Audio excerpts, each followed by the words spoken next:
養開龜嘅人都知咧，其實龜最放鬆嘅狀態咧，就係將啲手手腳腳伸晒出嚟嘅，即係好似做瑜伽咁樣嘅，就係代表佢最安全啊，喺嗰個環境入邊最信任啊。柴灣公園啲龜唔算太驚人嘅，即係頭先你見啲龜生蛋咧，即係喺你面前都仲可以生蛋喎，即係其實代表咧，其實佢對呢個公園嘅係有啲歸屬感，或者對呢個公園嘅人咧係唔驚嘅咁樣。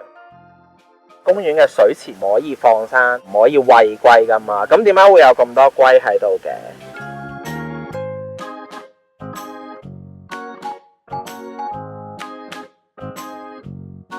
水塘同公園其實都係唔應該放生龜喺入邊嘅。公園數以百計，甚至乎數以千計嘅龜喺度，即係都唔會開放到俾人領養到。啲龜已經出現咗喺你個水池，其實你冇得視而不見。管理上面係咪有一啲烏龜 friendly 啲嘅政策呢？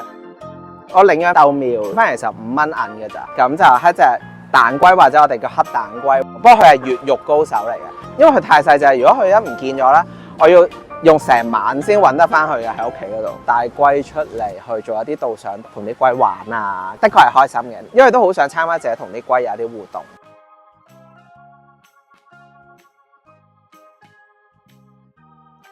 咁我哋第一步咧就學識點樣分龜先啦。喺呢個石上面咧，全部都係巴西龜嚟嘅。佢哋個後腳個蹼咧好長嘅，佢哋本身喺河入邊咧係啲游泳健將嚟嘅。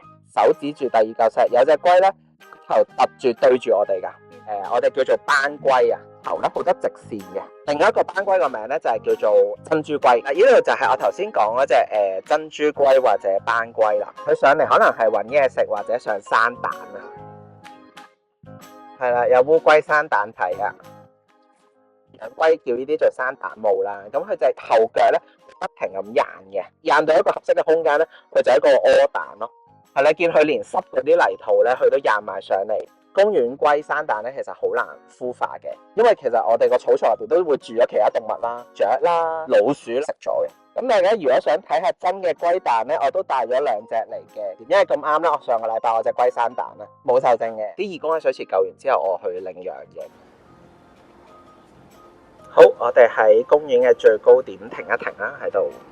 點解我哋揀公園個導賞團？因為本身公園係一個同社區生活好貼近空間啦，龜同人嘅距離好近。而今次咧 Let's Go 強調海洋視覺啦，用動物嘅視覺去睇個世界咁樣。龜講唔到嘢或者表達唔到自己，但我經常都會代入自己落隻龜度啊，究竟隻龜會點諗咧？